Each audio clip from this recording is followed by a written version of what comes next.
Alright, so I may have exaggerated a bit when I said never, but the probability of selling puts like this is 99.99%. Okay, so I may have pulled that number out of but in this video, I'm going to show you how to never lose selling put options. The only thing that I ask in return is that you smash the like button for the almighty YouTube algorithm. If you're new here, please be sure to hit the bell notification icon so that you don't miss any future content or giveaways. I put out 2 new videos every week, and I would absolutely love to have you as part of the family. And one last thing before we get into the video, I'm just going to take my Instagram and leave it right here. Do with it as you will, and without further ado, let's get into the video.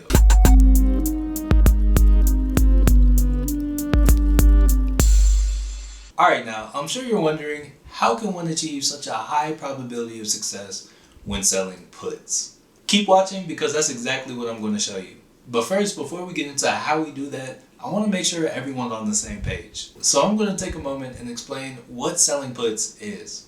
And then I'm going to give an example so that those of you who are new to selling puts can understand. If you're here and you already know how to sell puts and you just want to know how to do it at a 99.99% winning ratio, feel free to skip ahead to the time right here. Alright, now, this is just for you. When it comes to selling puts, you're going to want the exact opposite of what you would want when you're buying a put. When you sell a put, you're on the opposite side of the buyer, which makes you the option writer.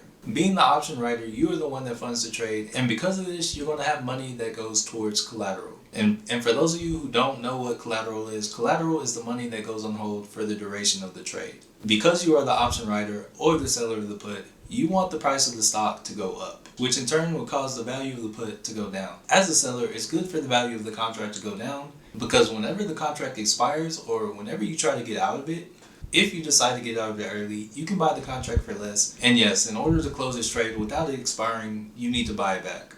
Or if it's out of the money, which is going to be anything above the strike price, it expires worthless if it's out of the money, and that means the premium's all yours. And for those of you who don't know what the premium is the money that you receive for opening a trade.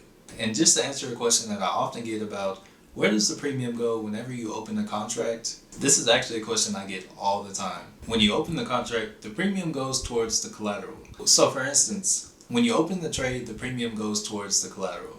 So for instance, if the collateral needed for the trade is $2,000, but whenever you open the trade, you get $200 premium, that $200 worth of premium is going to go towards the collateral. Then because of that $200 premium, instead of having to pay $2,000 for the trade, you now only have to pay $1,800 for the trade. Now when you make this trade, there are 2 ways that it could end. As they say, the first is the worst, and in this case, the first is going to be if the buyer of the contract exercises the contract and you have to use all that collateral to buy 100 shares of the underlying stock. But really, all in all, if you're doing this on a solid stock, it really shouldn't matter anyway. It shouldn't be that bad.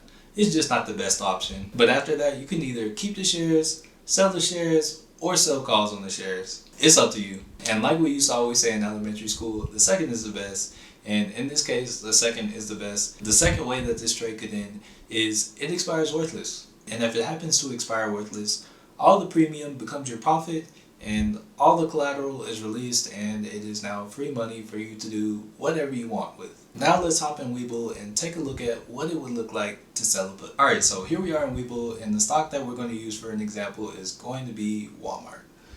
Okay, so yeah, looking at Walmart, we're going to hit options, and we're already on puts. So Walmart's last ended at 136 and 63 cents. So for these puts, everything down here is in the money and everything up here is out of the money. So depending on where you set your strike, kind of depends on where your profit will be. But let's say I don't think Walmart will be any higher tomorrow and that it's going to expire at the price it's at right now. So if I decide to sell a 136 put, I can get a premium of what seems to be $1.11 per share, and that would be a total of $111. Okay, so if I was going to do that, I would hit this option. I would make sure that I was on sell and not buy, and I would hit trade. And right here you see it says limit price 105. So if I did do a limit price of 105, I would get $105 for this trade. if it expires tomorrow above 136. And just so you know, it's not always going to be the next day. The only reason that it is the next day for me is because today is Thursday and most contracts expire on Friday. So yeah, if I sell this put, now I can't actually show you what would happen. If I sold this put, you can see down here it says credit of 105. In order for me to make $105 off this, all I need is for Walmart to stay above $136. And if Walmart stays above $136, this $105 is mine. But now let's talk about what happens on the other side. If Walmart goes below $136, I will now likely be exercised on that option, and because of that, I will have to buy 100 shares of Walmart for $136, which would be about $13,600. I would have 100 shares of Walmart instead of having that $106 and the money that I had to use for the collateral. Now again, I could always sell it back, keep the shares, or sell calls on it, but again, that's up to you. But yeah, now that you see how that kind of works, we're gonna close this out. Alright, now that everyone knows how to sell puts, it's now time that I share with y'all the secret sauce of how to never lose selling put options. But like everything else, this does come at an expense. In order to ensure that you do not lose on the position, it's going to cost you more time. And for those of you willing to pay that price and to take that potential loser and turn it into a winner, all you need to do is take the position and roll it out to a further date and potentially a lower strike that will help you balance out that position that was once negative. Rolling the position to a further date will allow you to collect more premium with that same collateral, and it will give you more time to make a profit. The only way that this strategy will fail is if you were trading on a stock that is so low that there is no lower strike price to roll to.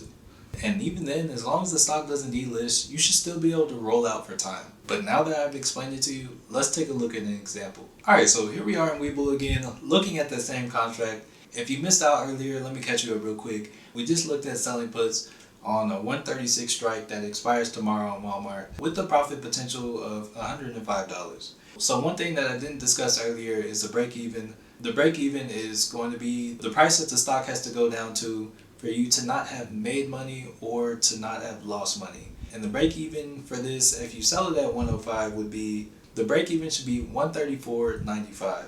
Okay, so let's pretend the stock expires at 134.94. So not only did you not break even, but you also lost $1 overall. Okay, so now that we're in this situation, we're gonna have to take this, roll it out so we don't lose money. So in order to roll out, we're gonna have to buy this back, which in order to buy it back, we would buy it back. And I want to make it clear, I said that the position expired, but actually there was still some time on it. You could just tell that it was going to expire below. So let's say you ended up buying the contract back because you knew that if you bought it back, you would end up owing money. Let's pretend that you sold it for $105, but you bought it back for $106. Now you have that collateral and you're looking for another trade. Okay, I set the scene. Now let's look for it. Alright, so now to roll it, we're going to go to the next week. Okay, so looking at that same strike, it looks like if we roll out to the next week and Walmart ends up going back up and doesn't expire below 136, then we can actually make more money off that. More than double the price at $2.60. And with it being at $260, if it expires above 136, you would have then took a loss of $1. Doing this now allows you to roll a loss of $1 and turn it into what would have been a profit of $105, and it turns it into a profit of $154. You just learned how to roll a put to keep your profits going. If you learned anything or enjoyed the video, please be sure to smash the like button. It really helps to support the channel. Also, if you are new here, please be sure to subscribe and hit the bell notification icon so that you don't miss any future content or giveaways. And speaking of giveaways, I'm going to have to pass it to Matthew from the future because we have to announce the giveaway winners. So Matthew from the future. Thanks, Matthew. Alright, so yeah, we're here and we still have to do this giveaway. So yeah, I'm on my iPhone right now. I'm not really sure how to turn this camera around, so I might do a quick break in this video. But yeah, we're about to hop in this random comment picker and we are going to pick a giveaway winner. Alright, so here we are in a random comment picker and we're going to paste the URL for the video and see how many commenters we have. Looks like we have 41 commenters. So now let's click this button and get our winner.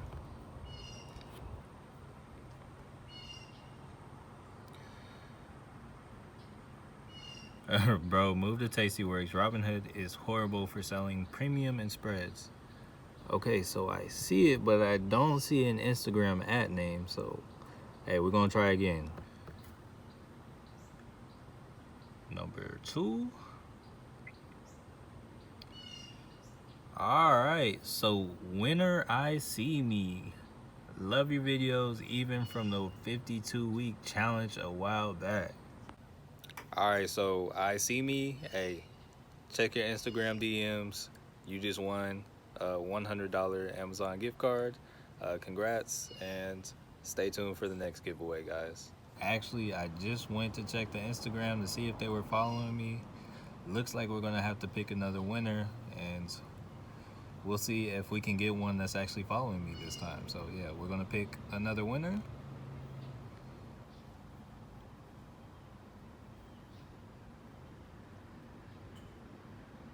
All right, we got another winner. I'm gonna go check and see if he's following me real quick. And if he's following me, hey, Bente, congrats, you just won a $100 Amazon gift card. Thanks, Futuristic Matthew. And last, but certainly not least, thank you so much for watching, and peace.